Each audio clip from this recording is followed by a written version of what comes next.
Isang higanteng gintong bakas ng palad ang biglang lumitaw, na ginawang wala siya. Ang kanyang katawan, tulad ng mga paputok, ay nakabitin, static, at unti-unting naglaho. Ding! Pinatay mo ang isang target ng Nascent Divinity Tribulation Realm, nakatanggap ka ng 1,500 puntos na merito. Nang mawala ang bakas ng palad, bumalik ang katahimikan sa ibabaw ng Slender West Lake. Lubos na natigilan sina Leng Lasho at Pan Lydian. Sa maraming eksperto ng Clarity Sect, maging ito man ay si Yu Hongyi, ang 7 anak ng Clarity Sect, o maging si Pan Lydian mismo, walang sinuman ang may kumpiyansa na patagin ang pinuno ng sekta sa isang sampal lamang. Sa kabila ng malubhang mga sugat ni Maki, siya ay isang tunay na eksperto sa 7 dahon. Bukod dito, pinaganya ni Maki ang isang pormasayon at pumasok sa isang estado ng pagkabaliw. Si Ciu Hunter, na sanay na sa gayong mga tanawin, ay nagkomento, ang lahat ng pagpapanggap na iyon, para lamang maging abo sa kamay ng aking master. Nag-utos si Lasho, maghanap kayo. Pagkatanggap ng utos, agad na lumundag pababa si Ciu Hunter mula sa lumilipad na chariot. Ilang sandali ang lumipas, bumalik siya sa lumilipad na chariot na lumulutang sa himpapawid. Master, wala na pong natitira. Tumingin si Pan Lydian sa kanya ng may paghanga at nagkomento kung bibigyan ng panahon, tiyak na makakamit ng batang ito ang dakilang mga bagay. Nagtatakang tumingin sa kanya si Ciu Hunter.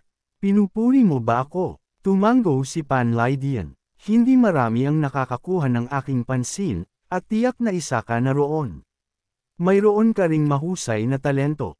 Sa loob ng 5 taon, aabot ka sa Nascent Soul Tribulation. Hindi pa siya tapos magsalita nang makita niya ang avatar ni Ciu Hunter. Ito ay Kat-Anji tangi at nakasisilaw. Sarkastikong nagkomento si Leng Lasho kay Pan Lydian, masyado ka ng matagal na wala sa mundo ng paglilinang. Marahil ay walang kamalayan dito, sinabi ni Pan Lydian, hindi ako sigurado kung babalik pa ako sa reputasyon. Pumasok si Ciu Hunter sa Golden Court Mountain sa edad na 10, umabot sa Mystic Enlightening Realm sa loob ng 10 araw, Condensing Realm sa loob ng 3 buwan, binuksan ang 8 meridian sa Brahmasi Realm sa loob ng 2 taon, pumasok sa Divine Court Realm sa loob ng 3 taon, at umabot sa Nascent Soul sa loob ng 1 taon. Sa mundong ito, malamang na walang sino man ang maaaring ihambing sa kanya. Natigilan si Pan Lydian, halata ang kawalan ng paniniwala sa kanyang malabong mga mata. Hindi ka panipaniwala, paano maaaring magkaroon ng gayong talento ang isang tao? Si Ciu Hunter, na labis na natuwa sa papuri, ay tila medyo kampante, na nagtulak kay Lasho na mahigpit na paalalahanan, tandaan mo ang papuri ng mga nakatatanda at manatiling mapagpakumbaba at maingat. Pagkatapos niyang magsalita, biglang kumulo ang ibabaw ng tubig. Mabilis na bumuo ang mga bula, na naging mas madalas hanggang sa sumulpot ang isang figure patungo sa pampang, umuubo ng isang bunganga ng dugo bago mawala ng malay. Ito si Pan Zong, na matagal nang nawawala. Walang pakialam na nagkomento si Leng Lasho, kawili-wili, na gawang magtago sa ilalim ng lawa hanggang ngayon. Pinipigilan ng kanyang pananabik, sinabi ni Pan Lydian, ngayong natagpuan na siya, iligtas na natin siya. Umiling si Leng Lasho, walang silbi. Mas alam mo kaysa kanino man ang maraming masasamang pamamaraan at Clarity Set. Kailangan siyang gamutin ngayon din. Kumirot ang mga talukap ng mata ni Pan Lydian. Alam din niyang malubhang nasugatan si Pan Zong. Kung hindi siya agad magamot, nasa panganib ang kanyang buhay. Humakbang pasulong si Xiaoyu upang magboluntaryo. Hayaan ninyo akong tingnan siya. Sa tango ni Lasho, lumundag siya pababa mula sa lumilipad na chariot at lumapit kay Pan Zong. Pagkatapos siyang suriin gamit ang malinaw na jade technique, iniulat niya, Master, tinamaan siya ng palad, at malubha ang kanyang mga sugat.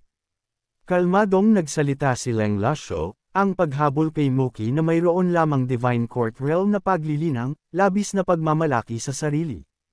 Kumunot ang kanyang noo bilang depensa, ang kabataan ay isang asset.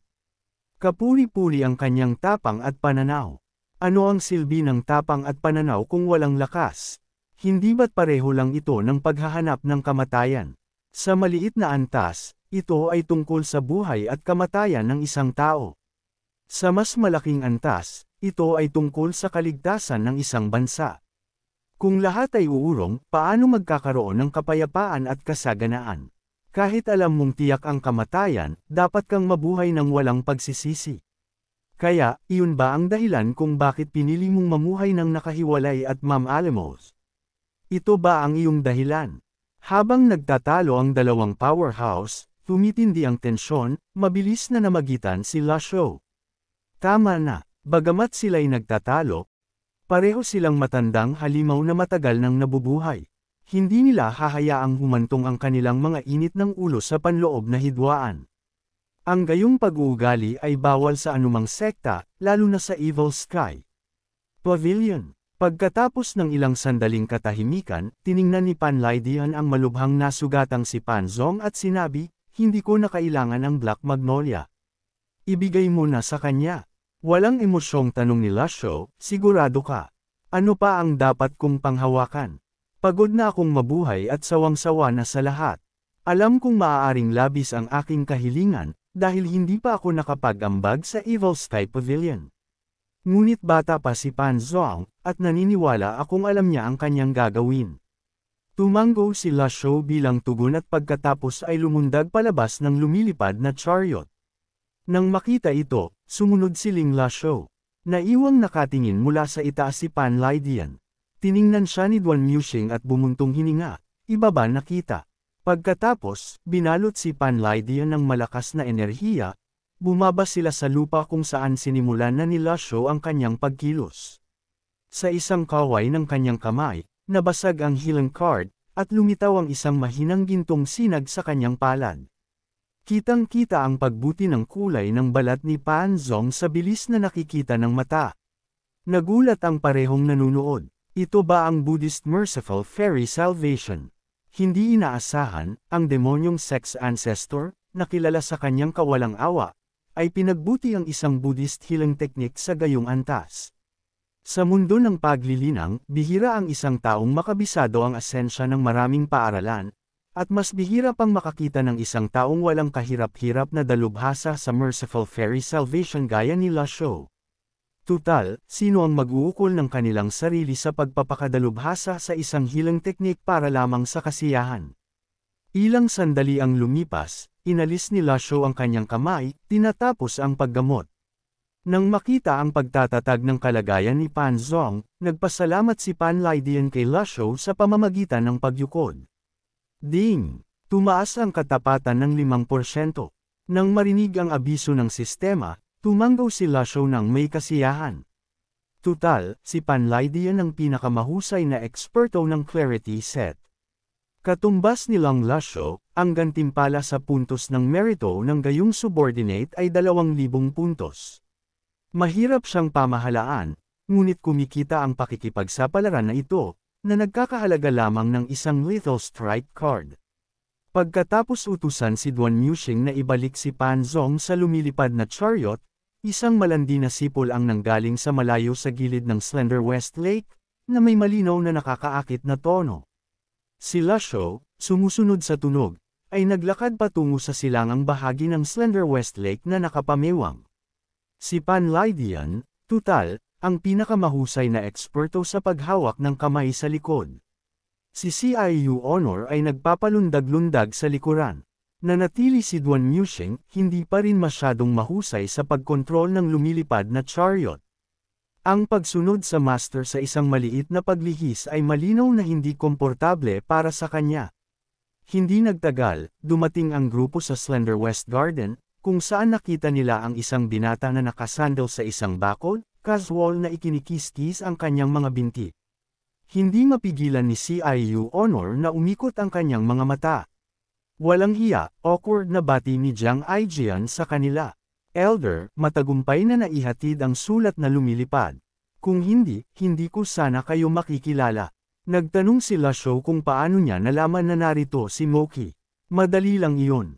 Hinarang ko ang mga sulat na lumilipad ni Moki.